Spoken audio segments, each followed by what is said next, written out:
ஆகாஷ்வாணி.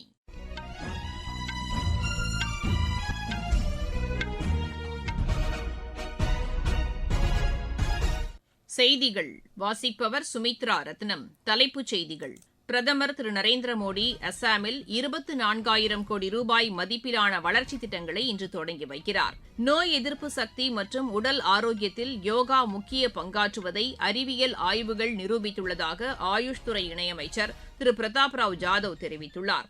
மேற்காசிய பகுதிகளில் உள்ள அமெரிக்க ராணுவ தளங்கள் மீது தொடர்ந்து தாக்குதல் நடத்தப்படும் என்று ஈரானின் உயர் தலைவர் திரு முஜ்தபா கமேனி எச்சரித்துள்ளார். மகாராஷ்டிரா மற்றும் குஜராத் மாநிலங்களின் சில பகுதிகளில் இன்று வெப்பம் அதிகரிக்கக்கூடும் என்று வானிலை ஆய்வு மையம் தெரிவித்துள்ளது. சுவிஸ் ஓபன் பேட்மிண்டன் போட்டியில் இந்தியாவின் சாத்விக் சாய்ராஜ் சிராக் ஷெட்டி இணை காலிறுதிக்கு முன்னேறியுள்ளது. இனி விரிவான செய்திகள். அஸ்ஸாமில் 24,000 கோடி ரூபாய் மதிப்பிலான வளர்ச்சித் திட்டங்களை பிரதமர் திரு நரேந்திர மோடி இன்று தொடங்கி வைக்கிறார். 2 நாள் பயணமாக அம்மாநிலத்திற்கு செல்லும் பிரதமர் பிற்பகலில் கோக்ரஜாரில் நடைபெறும் நிகழ்ச்சியில் 4,570 கோடி ரூபாய் மதிப்பிலான திட்டங்களை தொடங்கி வைத்து புதிய திட்டப்பணிகளுக்கும் அடிக்கல் நாட்டுகிறார். கோக்ரஜார் பகுதியில் ரயில்வே மற்றும் தேசிய நெடுஞ்சாலை திட்டங்களை அவர் தொடங்கி வைக்க உள்ளார். பின்னர் இன்று மாலை குவஹாத்தி செல்லவுள்ள பிரதமர் 19,480 கோடி ரூபாய் மதிப்பிலான திட்டங்களை தொடங்கி வைக்க உள்ளார். 2,300 கோடி ரூபாய் மதிப்பில் அமைக்கப்பட்டுள்ள கோப்பிலி நீர்மின் நிலையத்தை அவர் தொடங்கி வைக்கிறார். நாளை சின்சாரில் நடைபெறவுள்ள நிகழ்ச்சியில் 23,550 கோடி ரூபாய் மதிப்பிலான பல்வேறு திட்டங்களை பிரதமர் தொடங்கி வைக்கிறார். வெளியுறவு அமைச்சர் டாக்டர் ஜெய்சங்கர் இந்தோனேஷிய வெளியுறவு அமைச்சர் திரு சுகியானோவுடன் தொலைபேசி வாயிலாக பேச்சு நடத்தினார். இதுகுறித்து சமூக வலைதளத்தில் பதிவிட்டுள்ள திரு ஜெய்சங்கர் இருதரப்பு உறவுகள் குறித்தும் மேற்காசிய நிலவரம் குறித்தும் அவருடன் விவாதித்ததாக குறிப்பிட்டுள்ளார். இரு நாடுகளுக்கிடையிலான கூட்டு ஆணைய கூட்டத்தை விரைவில் நடத்துவது குறித்தும் இந்தோனேசிய அமைச்சருடன் ஆலோசனை மேற்கொண்டதாகவும் திரு ஜெய்சங்கர் கூறியுள்ளார். மாநிலங்களுக்கு இடையேயான கூட்டுறவு சங்கங்களின் தேர்தல்களை வெளிப்படையாக நடத்த தேசிய கூட்டுறவு தேர்தல் ஆணையம் நிறுவப்பட்டுள்ளதாக மத்திய கூட்டுறவுத்துறை இணையமைச்சர் திரு கிருஷன்பால் குர்ஜார் கூறியுள்ளார். புதுதில்லியில் இது தொடர்பாக நடைபெற்ற தேசிய கருத்தரங்கில் பேசிய அவர் கூட்டுறவு அமைப்புகளை மேம்படுத்த பல்வேறு சீர்திருத்தங்கள் மேற்கொள்ளப்பட்டுள்ளதாக கூறினார். கூட்டுறவு தேர்தல் ஆணையம் இதுவரை சுமார் 240 தேர்தல்களை நடத்தியுள்ளதாகவும் வரும் ஆண்டில் 130 தேர்தல்களை நடத்த திட்டமிடப்பட்டுள்ளதாகவும் திரு கிருஷன்பால் குர்ஜார் கூறினார். சர்வதேச யோகா தினத்திற்கான 100 நாள் கவுண்டவுன் இன்று தொடங்குவதையொட்டி தில்லியில் மத்திய ஆயுஷ் அமைச்சகம் சிறப்பு யோகா நிகழ்ச்சிக்கு ஏற்பாடு செய்துள்ளது. இந்த நிகழ்ச்சியில் மத்திய ஆயுஷ் துறை இணையமைச்சர் திரு பிரதாப் ராவ் ஜாதவ் பங்கேற்கிறார். 100 நாட்களில் 100 இடங்களில் பல்வேறு நிகழ்ச்சிகள் நடத்தப்படும் என்றும் இதில் யோகாவின் நன்மைகளை மக்களிடையே எடுத்துக் கூறும் வகையில் பல்வேறு நிகழ்ச்சிகள் நடத்தப்படும் என்றும் ஆயுஷ் அமைச்சகம் தெரிவித்துள்ளது. இதனிடையே மத்திய இணையமைச்சர் திரு பிரதாப் ராவ் ஜாதவ் எழுதியுள்ள சிறப்பு கட்டுரையில் நோய் எதிர்ப்பு சக்தி மற்றும் உடல் ஆரோக்கியத்தில் யோகா முக்கிய பங்காற்றுவதாக தெரிவித்துள்ளார். இது அறிவியல் ஆய்வுகள் மூலம் நிரூபிக்கப்பட்டுள்ளதாகவும் அவர் குறிப்பிட்டுள்ளார். யோகாவை அனைவரும் அன்றாட வாழ்வில் பின்பற்றி பயனடைய வேண்டும் என்றும் திரு பிரதாப் ராவ் ஜாதவ் கேட்டுக் கொண்டுள்ளார். இதனிடையே இந்த கட்டுரையை சமூக வலைதளத்தில் பகிர்ந்துள்ள பிரதமர் திரு நரேந்திர மோடி கடந்த 10 ஆண்டுகளில் யோகா பெரிய பிரபலம் அடைந்துள்ளதாக கூறியுள்ளார். யோகாவின் நன்மைகளை உலகம் புரிந்து கொண்டுள்ளதாகவும் பிரதமர் அதில் குறிப்பிட்டுள்ளார். நாடு முழுவதும் பல்வேறு நீதிமன்றங்களைச் சேர்ந்த 660 கோடி பக்க பதிவுகள் டிஜிட்டல் மயமாக்கப்பட்டுள்ளதாக மத்திய சட்டத்துறை இணையமைச்சர் திரு அர்ஜுன் ராம் மெஹ்வால் கூறியுள்ளார். மாநிலங்களவையில் இதுகுறித்த கேள்விக்கு பதிலளித்த அவர் நீதிமன்றங்களில் டிஜிட்டல் மயமாக்கல் நடவடிக்கைகள் தீவிரப்படுத்தப்பட்டுள்ளதாக தெரிவித்தார். நீதிமன்ற நடவடிக்கைகளை நேரடியாக ஒளிபரப்பும் வசதி 11 உயர்நீதிமன்றங்களில் ஏற்படுத்தப்பட்டுள்ளதாக அவர் கூறினார். நீதிமன்றங்களை டிஜிட்டல் மயமாக்குவதற்கு 3ஆம் கட்டமாக 7,210 கோடி ரூபாய் ஒதுக்கப்பட்டுள்ளதாகவும் திரு அர்ஜுன் ராம் மெஹ்வால் தெரிவித்தார். ஆந்திராவின் இந்துப்பூருக்கு அருகில் மின்னணு நகரத்தை உருவாக்குவது குறித்து மாநில அரசு பரிசீலித்து வருவதாக அம்மாநில முதலமைச்சர் திரு சந்திரபாபு நாயுடு கூறியுள்ளார். அமராவதியில் நடைபெற்ற மாவட்ட ஆட்சியர்கள் மாநாட்டில் பேசிய அவர் மாநிலத்தில் படைப்பாற்றல் பொருளாதாரத்தை மேம்படுத்த அமராவதியில் படைப்பாற்றல் நகரம் அமைக்கப்படும் என்றார். சிறப்பு பொருளாதார மண்டல மேம்பாட்டு முயற்சியின் கீழ் விசாகப்பட்டினம், அமராவதி, திருப்பதி ஆகிய நகரங்களை அரசு மேம்படுத்தி வருவதாக அவர் தெரிவித்தார். சுற்றுலாத்துறையில் ஆந்திரா ஏராளமான வாய்ப்புகளை கொண்டுள்ளதாகவும் இத்துறையில் முதலீடுகளை ஈர்க்க மாவட்ட ஆட்சியர்கள் முனைப்புடன் செயல்பட வேண்டும் என்றும் திரு சந்திரபாபு நாயுடு கேட்டுக் கொண்டார். மத்திய பிரதேசத்தின் வளர்ச்சிக்கு மத்திய அரசு உறுதுணையாக இருப்பதாக அம்மாநில முதலமைச்சர் திரு மோகன் யாதவ் கூறியுள்ளார். தில்லியில் நேற்று மத்திய அமைச்சர்கள் திருமதி நிர்மலா சீதாராமன், திரு சிவராஜ் சிங் சௌஹான், திரு CR பாட்டீல் ஆகியோரை அவர் சந்தித்து பேசினார்.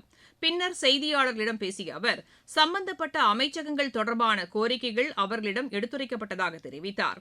மத்திய பிரதேசத்தைச் சேர்ந்த கடுகு மற்றும் துவரை விவசாயிகளின் நலன் காக்கும் வகையில் முக்கிய முடிவுகளுக்கு வேளாண் துறை அமைச்சர் திரு சிவராஜ் சிங் சௌஹான் ஒப்புதல் அளித்துள்ளதாகவும் திரு மோகன் யாதவ் கூறினார். நீங்கள் கேட்டுக் கொண்டிருப்பது ஆகாஷ்வாணியின் செய்தி அறிக்கை.